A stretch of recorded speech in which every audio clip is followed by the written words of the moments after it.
Hello friends, it's me Vikrant and I welcome you all on my YouTube channel. दोस्तों, कैसे हो आप सभी। आज है लेक्चर नंबर 3 क्लास 9th का। दोस्तों, क्या है आज लेक्चर नंबर 3 क्लास 9th का, जहाँ पे हम सीखेंगे फंडामेंटल्स ऑफ इंग्लिश ग्रामर के बारे में। इससे पहले पिछले लास्ट 2 लेक्चर में भी मैंने आपको फंडामेंटल्स ऑफ इंग्लिश ग्रामर के बारे में थोड़ा थोड़ा सा बताया था। दोस्तों, लास्ट क्लास की अगर मैं बात करूँ, मैंने आपको बताया था कि इंग्लिश की जो स्मॉलेस्ट यूनिट होती है वो होती है लेटर। लेटर से मिलके बनता है वर्ड। ठीक है जी। मीनिंगफुल ग्रुप ऑफ लेटर्स को हम क्या कहते हैं, वर्ड। फिर मैंने फ्रेज, क्लोज और सेंटेंस को के बारे में बताया था कि ग्रुप ऑफ वर्ड्स को हम कहते हैं फ्रेज, क्लोज या फिर सेंटेंस। ठीक है जी। उसके बाद मैंने थोड़ा सा आपको बताया था कि सब्जेक्ट, वर्ब, ऑब्जेक्ट में क्या फ़र्क होता है। सब्जेक्ट मैंने बताया था किसी भी सेंटेंस के अंदर डूअर होता है, डूअर जो काम को परफॉर्म करता है। जैसे एग्जांपल के लिए मैं कहूँ कि Virat Kohli is playing cricket, तो यहाँ पे विराट कोहली क्या कर रहा है दोस्तों, क्रिकेट खेलने का काम कर रहा है। तो सेंटेंस का हमारा सब्जेक्ट ही कौन होगा, विराट, क्योंकि यहाँ पर डूअर कौन है, विराट। लेकिन आज मैं आपको डूअर से कुछ हट के डेफिनेशन बताऊंगा सब्जेक्ट की, जो हमारी और अच्छी डेफिनेशन होगी, सब्जेक्ट को पहचानने में और ज़्यादा हेल्पफुल होगी आपकी। क्योंकि कभी कभी डूअर से आप पहचान नहीं पाओगे सब्जेक्ट को सेंटेंस के अंदर। तो कैसी रहेगी ये सारी बातचीत, इसको हम आगे बढ़ेंगे और समझेंगे। उससे पहले आप चैनल को सब्सक्राइब ज़रूर करें दोस्तों, सब्सक्राइब कर लें और बेल आइकन को भी हिट कर लें ताकि आपको लेटेस्ट नोटिफिकेशन मिलते रहें। पूरा कंप्लीट सिलेबस इसी चैनल पर फ्री ऑफ कॉस्ट कराने वाला हूं, क्लास 9th और 10th का आपको। तो उसके लिए विक्रांत वत्स नाम से चैनल है, आप इसको ज़रूर सब्सक्राइब करें और नोटिफिकेशन के लिए बेल आइकन हिट करें। अब चलते हैं और आज की कहानी को शुरू करते हैं दोस्तों। सबसे पहले पहली स्लाइड आप लोगों के सामने। दोस्तों देखो, ये जो पहली स्लाइड है इसमें एक सेंटेंस लिखा हुआ आप लोगों के सामने कि Bumrah is a player. Jasprit Bumrah को आप लोग सब जानते होंगे। ठीक है जी, इंडियन टीम में फास्ट बॉलर है। तो बुमराह इज़ ए प्लेयर। अब अगर मैं आपसे पूछने की कोशिश करूं, अभी सिर्फ आप इस बात पे कंसंट्रेशन करो जो मैं पूछ रहा हूं। बुमराह इज़ ए प्लेयर, ये जो सेंटेंस लिखा हुआ है, बुमराह इज़ ए प्लेयर, इस लिखे हुए सेंटेंस के अंदर अगर मैं आपसे पूछूँ कि सब्जेक्ट क्या है दोस्तों, अगर मैं आपसे पूछूँ सब्जेक्ट क्या है, तो अगर आप पिछली क्लास की नॉलेज को जोड़ते हुए चलोगे तो आप कहोगे कि सर ने बताया था डूअर होता है सब्जेक्ट। लेकिन आप जब इस सेंटेंस को पढ़ोगे कि बुमराह इज़ ए प्लेयर, आपको पता चलेगा इसमें डूअर जैसी कोई बात हो ही नहीं रही। यहाँ पे डूअर का पता ही नहीं चलेगा आपको कि बुमराह इज़ ए प्लेयर। यहाँ पे बुमराह कोई काम नहीं कर रहा, बल्कि यहाँ पे बुमराह के बारे में बताया गया कि बुमराह एक प्लेयर है। तो सब्जेक्ट कभी कभी डूअर ना होके दोस्तों, डूअर ना होके, कभी कभी सब्जेक्ट डूअर ना होके दोस्तों, सब्जेक्ट क्या हो जाता है, जिसके बारे में हम सेंटेंस में बात कर रहे होते हैं। तो जिसके बारे में हम बात कर रहे होते हैं वो हमारा क्या होता है, सब्जेक्ट। जैसे यहाँ पे बुमराह के बारे में बात हो रही है कि बुमराह इज़ ए प्लेयर, तो हमारा सब्जेक्ट क्या हुआ यहाँ पे दोस्तों, बुमराह। ठीक है जी। और बुमराह के बारे में बात हो रही है, इसलिए हम इसको ऐसे लिख सकते हैं कि व्हाट वी टॉक अबाउट, यानी जिसके बारे में हम बात करें वो हमारा सब्जेक्ट होता है। यहाँ पे सब्जेक्ट डूअर होने की वजह से नहीं हुआ, यहाँ पे सब्जेक्ट हुआ है बुमराह के बारे में बात होने से, इसलिए हमने क्या लिखा है कि व्हाट वी टॉक अबाउट। यानी कभी कभी सब्जेक्ट डूअर ना होके वो होता है जिसके बारे में हम बात करते हैं। इसके बाद अगर मैं बात करूँ दोस्तों इज की, तो ये जो इज है, इज क्या है यहाँ पे, इज एक तरह की मेन वर्ब है। अब कुछ लोग इसे हेल्पिंग वर्ब समझ रहे होंगे, मैं आपको बताऊंगा ये कब हेल्पिंग वर्ब की तरह यूज़ होती है, कब मेन वर्ब की तरह यूज़ होती है। एक्चुअल में जो ये is, am, are, was, were, has, have, had, do, does, did होते हैं दोस्तों, ये हेल्पिंग वर्ब की तरह भी यूज़ होते हैं और ये मेन वर्ब की तरह भी यूज़ होते हैं। अब कब ये मेन वर्ब होते हैं, कब हेल्पिंग वर्ब होते हैं, ये कहानी मैं आपको अब बताऊँगा अगली स्लाइड में। उससे आगे अगर आप देखो तो लिखा हुआ आ प्लेयर, ये होता है सब्जेक्ट कॉम्प्लीमेंट। ठीक है जी, सब्जेक्ट कॉम्प्लीमेंट के बारे में भी हम आज की क्लास में जानेंगे। ठीक है जी, तो इसको आप बॉक्स के अंदर कर लो। ठीक है जी। अब मैं आपको पहले बताता हूँ कि इज़, एम, आर जैसे एक्सप्रेशन ये हेल्पिंग वर्ब होते हैं या मेन वर्ब होते हैं, कैसे पता चलेगा कहाँ पे हेल्पिंग वर्ब है और कहाँ पे मेन वर्ब है। बढ़ते हैं अगली स्लाइड पे।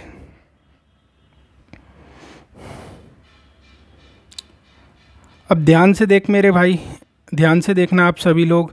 मैंने लिखा is, am are, was were, has have had, do does did, ये सारे के सारे एक्सप्रेशन लिखे और फिर लिखा हुआ इनके सामने use as both helping verb and main verb. यानी ये लोग जितने भी एक्सप्रेशन है ना, is, am are, was were, has have had, do does did, ये हेल्पिंग वर्ब की तरह भी यूज़ होंगे और मेन वर्ब की तरह भी यूज़ होंगे। तो अपने दिमाग से ये गलत फहमी निकाल देना कि ये सारी की सारी हेल्पिंग वर्ब होती हैं।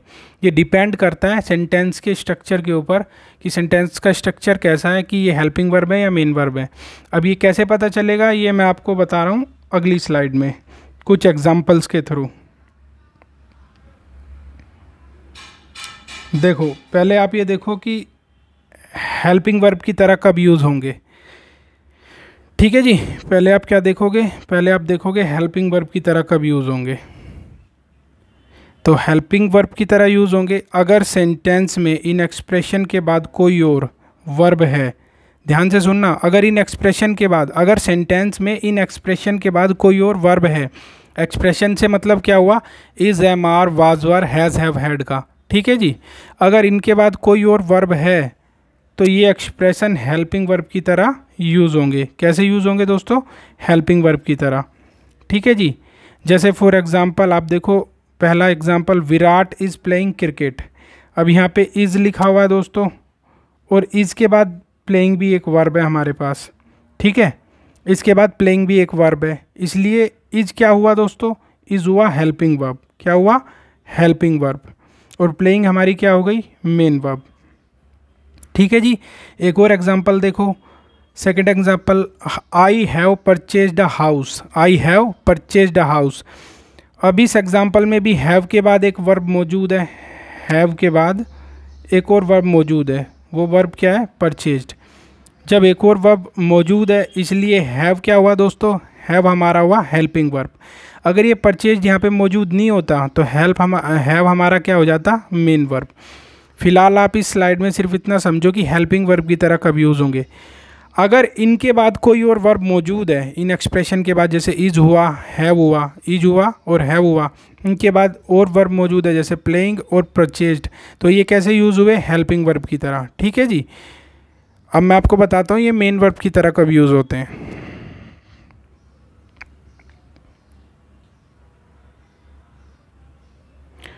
अब आप देखो भाई कि मेन वर्ब की तरह कब यूज़ होंगे।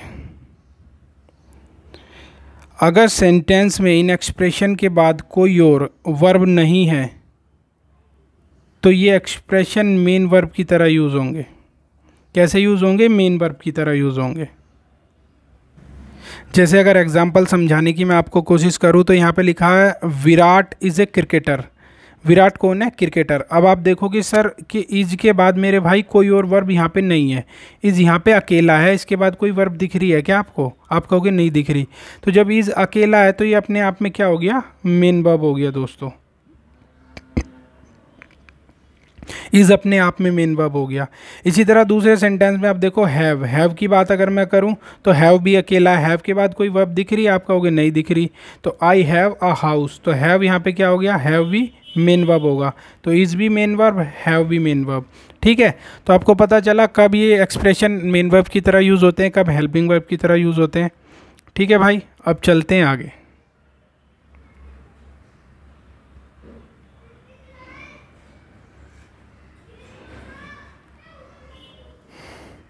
अब देखो यार, मैंने आपको बताया था सब्जेक्ट कॉम्प्लीमेंट के बारे में मैं बताऊंगा, तो देखते हैं सब्जेक्ट कॉम्प्लीमेंट क्या होता है। सब्जेक्ट कॉम्प्लीमेंट, ठीक है जी। अब यहाँ पे तीन चीज़ें लिखी हुई हैं, सब्जेक्ट, वर्ब और सब्जेक्ट कॉम्प्लीमेंट। अब ये देखो, ये 1 2 3 4 सेंटेंस लिखे हुए हैं। पहला सेंटेंस पढ़ता हूँ मैं, KL Rahul is a player. ठीक है जी, KL Rahul is a player. इसी तरह लिखा हुआ गांधी इज़ वेरी ऑनेस्ट। ठीक है जी, इसी तरह लिखा Vivek Bindra is a scholar. Scholar means होता है विद्वान। ठीक है जी, जो पढ़ा लिखा हो, इंटेलिजेंट हो, प्रूडेंट। ठीक है जी। मोहित इज़ ए माइज़र। माइज़र का मतलब होता है कंजूस व्यक्ति। माइज़र का यहाँ पे मतलब कंजूस व्यक्ति होगा, ना कि सिर्फ कंजूस, क्योंकि कंजूस अपने आप में एक एडजेक्टिव हो जाएगा, जबकि कंजूस व्यक्ति क्या होगा, नाउन। तो यहाँ पे ये नाउन का काम कर रहा है। ठीक है भाई। अब आप ये देखोगे कि इन सारे सेंटेंस के अंदर अगर मैं पहला सेंटेंस देखूँ, KL Rahul is a player, KL Rahul is a player, तो जो केएल राहुल है वही प्लेयर है और जो प्लेयर है वही केएल राहुल है, यानी केएल राहुल के बारे में ही कुछ ना कुछ इन्फॉर्मेशन यहाँ पे कंप्लीट हो रही है। तो जो सब्जेक्ट के बारे में इन्फॉर्मेशन कंप्लीट करे, सब्जेक्ट की को कॉम्प्लीमेंट दे, वो क्या होता है हमारा सब्जेक्ट कॉम्प्लीमेंट। तो इसलिए यहाँ पे हमारा सब्जेक्ट कॉम्प्लीमेंट क्या हो गया, अ प्लेयर। इसी तरह दूसरे सेंटेंस में देखूँ, गांधी इज़ वेरी ऑनेस्ट, तो जो ऑनेस्ट है वो गांधी है और जो गांधी है वही ऑनेस्ट है, तो दोनों एक ही बात है। इसलिए जो सब्जेक्ट को कॉम्प्लीमेंट दे वो क्या होता है दोस्तों, सब्जेक्ट कॉम्प्लीमेंट। तीसरे सेंटेंस के अंदर विवेक बिंद्रा इज़ ए स्कॉलर, यहाँ पे स्कॉलर किसको बोला गया है, विवेक बिंद्रा को, तो विवेक बिंद्रा हमारा सब्जेक्ट है और सब्जेक्ट को कॉम्प्लीमेंट देने वाला सब्जेक्ट कॉम्प्लीमेंट। ठीक है जी। मोहित इज़ ए माइजर, तो यहाँ पे माइजर कौन है, मोहित, तो सब्जेक्ट को कॉम्प्लीमेंट देने वाला, उसके बारे में इंफॉर्मेशन कंप्लीट करने वाला क्या हुआ, सब्जेक्ट कॉम्प्लीमेंट। आई होप आप समझ गए होंगे दोस्तों कि सब्जेक्ट कॉम्प्लीमेंट क्या चीज़ होती है। ठीक है जी, अब चलते हैं आगे। ये आप देख सकते हो दोस्तों, स्कॉलर का मतलब होता है विद्वान या प्रूडेंट, और ये यहाँ पे नाउन की तरह यूज़ हुआ था पिछले सेंटेंस में। और माइजर मतलब होता है कंजूस व्यक्ति, ये भी अपनी जगह नाउन था। ठीक है जी। अब मैं आपको सिखाऊंगा दोस्तों कि हाउ टू आइडेंटिफाई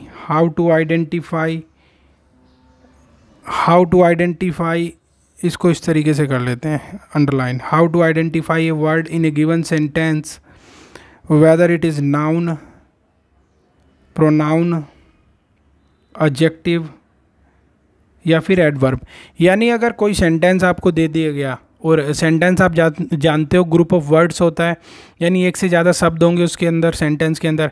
अब उस सेंटेंस के अंदर जो एक से ज़्यादा शब्द है, उन शब्दों में से आपको पहचानना पड़ जाए अगर कि क्या नाउन है, कौन सा शब्द नाउन है, क्या प्रोनाउन है, क्या एडजेक्टिव है, क्या एडवर्ब है, तो आप किस तरीके से पहचानोगे, वही चीज़ मैं आपको सिखाऊंगा अब। तो जब भी आपको नाउन, प्रोनाउन, एडजेक्टिव या एडवर्ब को पहचानना हो तो आप दोस्तों क्या काम करोगे, देखते हैं अगली स्लाइड पर। देखो भाई, सबसे पहले मैं आपको बताऊंगा नाउन प्रोनाउन को पहचानना। तो नाउन प्रोनाउन को कैसे पहचानेंगे, नाउन प्रोनाउन को पहचानने का तरीका है, मेरे भाई, जब भी हमें रिप्लाई मिल जाए व्हाट, वू, वूम और वुड से, ठीक है जी, जिसमें हमारा मेनली क्या है, शुरू वाले तीन है हमारे मेन है। ठीक है भाई, वूज इतना अक्सर यूज़ नहीं होता, इसलिए मैंने इसको ब्लू अंडरलाइन नहीं किया।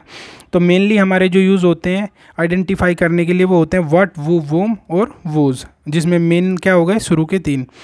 तो अगर आपको एक नाउन या प्रोनाउन को आइडेंटिफाई करना हो तो आपको रिप्लाई कैसे मिलेगा, आपको रिप्लाई मिलेगा उस शब्द का जिस शब्द को आप आइडेंटिफाई करना चाहते हो, व्हाट, वू या वूम से, व्हाट, वू या वूम से। अगर आपको इन तीनों शब्द में से किसी से रिप्लाई मिले तो वो शब्द क्या होगा फिर, नाउन या प्रोनाउन। ठीक है जी। अब अगर अगली स्लाइड पे चलूँ तो आप देखोगे दोस्तों यहाँ पे लिखा हुआ है व्हाट काइंड ऑफ विच, इसे एक बॉक्स में कर लेते हैं। यानी अगर आपको रिप्लाई मिले व्हाट काइंड ऑफ या फिर विच से, इससे रिप्लाई मिले व्हाट काइंड ऑफ या विच से, तो वो क्या होगा, आपका एडजेक्टिव होगा। ठीक है जी। और अगर आपको रिप्लाई मिले वर्ड का वेयर, वाई, व्हेन, हाउ से, तो वो क्या होगा, आपका एडवर्ब होगा। ठीक है जी, क्या होगा, एडवर्ब होगा। इसको थोड़ा सा नीचे कर लेते हैं, अब सही है। अगर रिप्लाई मिले व्हाट काइंड ऑफ या विच से तो वो होगा एडजेक्टिव, और अगर रिप्लाई मिले वेयर, वाई, व्हेन, हाउ से तो वो क्या हो जाएगा, एडवर्ब हो जाएगा। अब मैं सेंटेंस के थ्रू आपको समझाऊंगा, तब आपको समझ में आ जाएगा कि ये रिप्लाई मिल जाए व्हाट, वो, वूम से, ये क्या बोले जा रहे हैं सर। ठीक है जी। तो चलते हैं अपने सेंटेंसेस की तरफ कि क्या कहानी मैं कह रहा हूँ आपसे। एक एक करके सेंटेंस लेंगे, कम से कम 5-6। सबसे पहला सेंटेंस आपकी स्लाइड पर आ चुका है दोस्तों, स्क्रीन पर आप देखो। सेंटेंस में लिखा हुआ है मिका, क्या लिखा हुआ है भाई, Mika is singing an old song, Mika is singing an old song. ठीक है जी। अब इसके अंदर मैं आपसे कहूँ कि who is singing an old song, तो वू का रिप्लाई किससे मिला,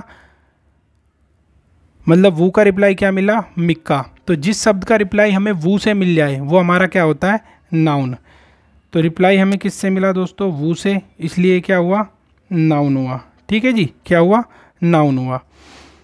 इज सिंगिंग हमारा वर्ब हो गया, इसमें तो कोई दिक्कत है नहीं दोस्तों। ठीक है जी, इज सिंगिंग हमारा वर्ब हो गया। एन ओल्ड का अगर मैं बात करूं तो इसका रिप्लाई किससे मिला, व्हाट काइंड ऑफ से, कि Mika is singing what kind of, Mika is singing what kind of song. तो जिसका रिप्लाई व्हाट काइंड ऑफ से मिला करता है वो क्या हुआ करता है दोस्तों, वह हुआ करता है एडजेक्टिव। ठीक है जी।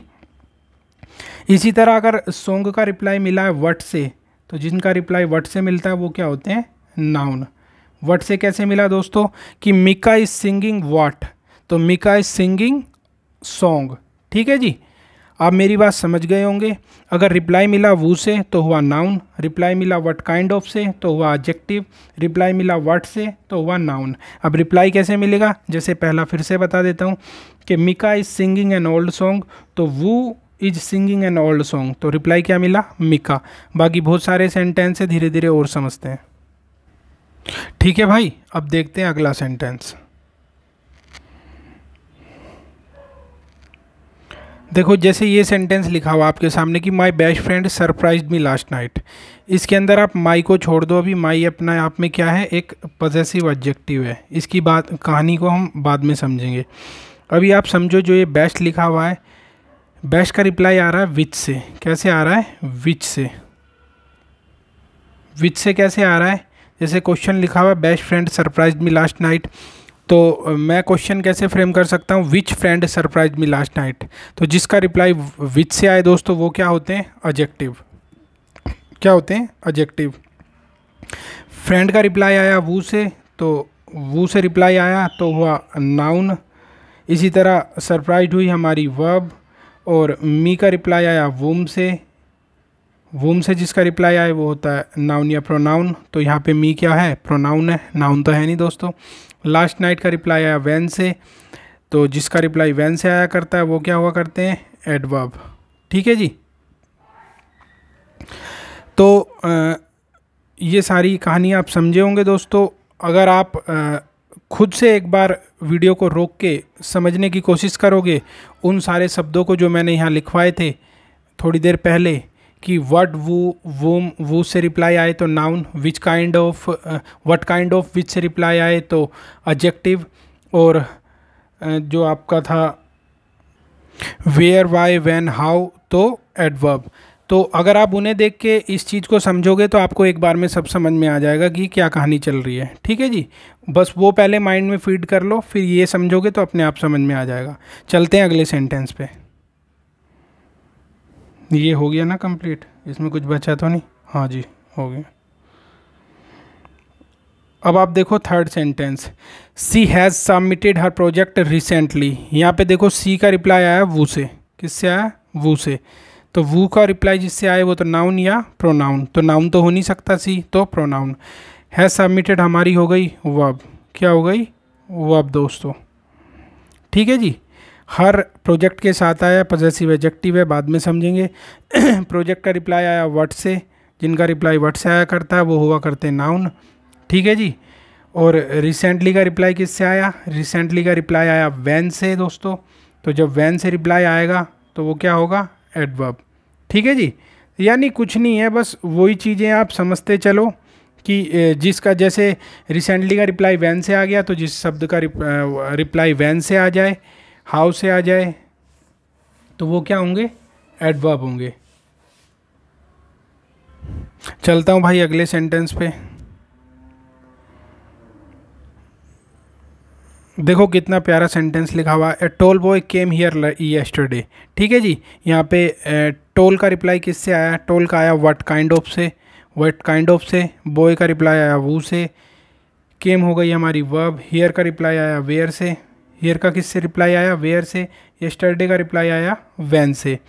ठीक है जी। अब जब टोल का रिप्लाई आया व्हाट काइंड ऑफ से तो ये हुआ एडजेक्टिव। ठीक है जी। बॉय का रिप्लाई आया वू से तो ये हुआ नाउन। वर्ब तो अपनी जगह वर्ब है ही। और वेयर का रिप्लाई आया, मतलब हियर का रिप्लाई आया वेयर से तो ये हुआ एडवर्ब। और येस्टरडे का रिप्लाई आया व्हेन से, तो ये भी क्या हुआ, एडवर्ब, क्योंकि एडवर्ब का रिप्लाई क्या क्या होते हैं, वेयर, वाई, व्हेन और हाउ। 4 शब्द मैंने बताए थे, where, why, when, how, adverb के लिए। ठीक है जी। अब एक अपना आज का आखिरी सेंटेंस देखते हैं दोस्तों। My father scolded him 2 hours ago। तो यहाँ पे माई फादर का रिप्लाई किससे आया, वू स्कॉल्डेड हिम 2 hours ago। तो वू है, वू का रिप्लाई क्या हुआ करता है, नाउन। ठीक है जी। स्कॉल्डेड हमारी वर्ब हो गई। इसके बाद हिम की अगर मैं बात करूं तो हिम का रिप्लाई आया वूम से कि माय फादर स्कॉल्डेड होम, किसको डांटा, तो हिम क्या हो गया, प्रोनाउन हो गया। और 2 घंटे पहले, तो यानी वैन, वैन से रिप्लाई आया है, तो जिनका रिप्लाई वैन से आता है वो क्या होते हैं, एडवर्ब। ठीक है जी। आगे अभी और हैं क्या, हाँ एक सेंटेंस और है, देखो भाई सेंटेंस ही सेंटेंस है जब तक आप समझोगे नहीं। They have purchased an expensive car. तो who have purchased an expensive car, तो रिप्लाई आया दे का वू से, तो जिसका रिप्लाई आया वू से वो क्या हुआ करता है, नाउन। ठीक है जी। अब हैव परचेज्ड यहाँ पे हुई वर्ब। ठीक है जी। और एन एक्सपेंसिव, तो व्हाट काइंड ऑफ, तो अगर व्हाट काइंड ऑफ का रिप्लाई आ रहा है expensive, they have purchased what kind of car, तो रिप्लाई क्या आया, एन एक्सपेंसिव। तो जब रिप्लाई आया व्हाट काइंड ऑफ से, तो वो क्या होगा दोस्तों, एडजेक्टिव होगा। ठीक है जी। और अगर रिप्लाई आए व्हाट से, तो क्या हो जाएगा दोस्तों, नाउन। जैसे दे have purchased an expensive what, मतलब महंगा तो खरीदा पर क्या खरीदा, तो जब व्हाट से रिप्लाई आया तो क्या हुआ, नाउन। ठीक है जी। तो ये थी हमारी आज की बातचीत दोस्तों। आई होप आपको सारी कहानी समझ में आ गई होगी। इस क्लास को रिवाइज ज़रूर करना, चैनल को सब्सक्राइब ज़रूर करना, बेल आइकन हिट कर लेना, ताकि आने वाला कंप्लीट सिलेबस जब मैं धीरे धीरे आपको कराता चलूँ इसी चैनल पे, तो आपको एक एक वीडियो अपलोड करता चलूँगा और आप का सिलेबस कंप्लीट करते चलेंगे। सारा कंप्लीट सिलेबस अगर आपको लेटेस्ट पैटर्न का 9th और 10th क्लास का पढ़ना है तो आपको किसी चैनल पे जाने की ज़रूरत नहीं है। मैं इसी चैनल पर कंप्लीट सिलेबस आप लोगों को कराऊंगा दोस्तों, और यहीं पर सारी चीज़ें कर रहे होंगे। तो आप लोग पढ़ते रहिए और चैनल को सब्सक्राइब कर लें, और बस मिलते हैं अगली क्लास में दोस्तों। Bye bye.